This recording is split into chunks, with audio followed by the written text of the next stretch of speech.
तो कैसे हो सम्राटो, मैं अपने इस चैनल का 8वां ब्लॉग लेकर आपके सामने प्रस्तुत हुआ हूं। और साथियों, आपको पता है कि मैं अपने इस चैनल के माध्यम से अपने बहुजन समाज पर से जुड़ी चीज़ें, अपने बहुजन इतिहास से जुड़ी चीज़ों, छोटी छोटी बातों पर चर्चाएं करता हूं।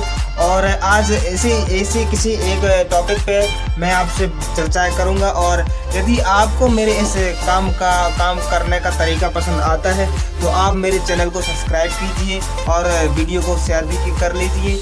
और आज मैं एक ख़ास टॉपिक, क्योंकि आज है 13 तारीख और आज है नाग पंचमी। तो नाग पंचमी में हमारे लोग जो पाखंड अंधविश्वास में लिप्त हैं, तो वो किस तरह लिप्त हैं और क्यों अभी तक इस चीज़ों को मानते हैं, उसकी सच्चाई क्या है।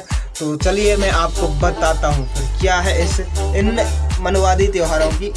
तो साथियों, क्या है नाग पंचमी का सच, आइए जानते हैं। नाग एक जाति थी। इस जाति के लोग भारत के मूल निवासी लोग थे, लेकिन इनको असुर कहा गया। नागवंशी राजाओं में, योद्धाओं में प्रसिद्ध कालिया, शंखपाल और पिंगल नागवीर प्रसिद्ध थे। लेकिन इनका नागवंशों का भारत में वर्चस्व था। ये बुद्ध धर्म के अनुयायी और धर्म प्रचारक थे। इनका साम्राज्य भारत, चीन, जापान, मिस्र के देशों में तक फैला था। नागवंशी राजा सावन की पंचमी के दिन एक वार्षिक पंचायत का आयोजन करते थे, जिसमें वो आयोजित घुड़सवारी, मल्ल युद्ध, तीरंदाजी आदि प्रतियोगिता रखते थे।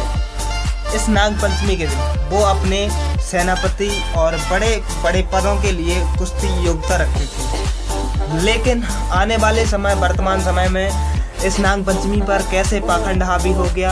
आर्य समाज के एक राजा था परीक्षित ने हजारों सैकड़ों नागवंशों को आग में झोंककर उनकी मृत्यु कर दी। बाबा साहब अम्बेडकर ने 14 अक्टूबर 1956 को धम्म दीक्षा के लिए नागपुर को ही क्यों चुना। नागपुर प्राचीन नागों की भूमि थी। नागपुर प्राचीन नागों की भूमि थी, जिसके लिए उन्होंने, जो बौद्ध धर्म के लिए समर्पित थे और बौद्ध धर्म को मानते थे। लेकिन प्राचीन समय में अब नाग पंचमी इस पाखंड के रूप में मनाने लगे। सम्राटो, मेरे पास ये कैलेंडर है और इसमें बहुत अच्छी बात लिखी है, जिसे मैं बताता हूँ। जिसे अपने दुखों से मुक्ति चाहिए उसे लड़ना होगा, जिसे लड़ना है उसे पढ़ना होगा, क्योंकि ज्ञान के बिना लड़ेंगे तो निश्चित ही हार हो जाएगी। बाबा साहब अम्बेडकर जी ने कहा है। दूसरी एक और बात लिखी है यहीं पे, अन्याय से लड़ते हुए आपकी मौत हो जाती है तो आने वाली पीढ़ियां उसका बदला जरूर लेंगी, परंतु यदि सहते सहते मर जाओगे तो आने वाली पीढ़ियां भी गुलाम ही रहेंगी। डॉक्टर साहब ने कहा, बिल्कुल सत्य बात है।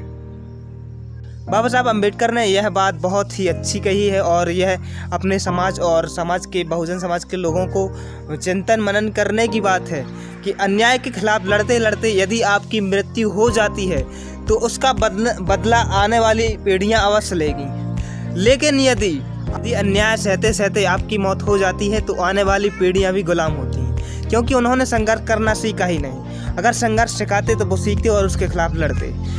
तो दोस्तों, आज के लिए बस इतना ही। आप चिंतन मनन करते रहिए हमारे साथ। हम आपको लाते रहेंगे छोटी छोटी बातें अपने समाज को जगाने के लिए, बहुजनों को जगाने के लिए। बहुजन मतलब ST SC OBC, बहुजन मतलब बहुसंख्यक लोग। तो ज़्यादा से ज़्यादा आप लोग हमारे परिवार से जुड़ते जाइए। फिर मिलते हैं कल, तब तक के लिए बाय बाय।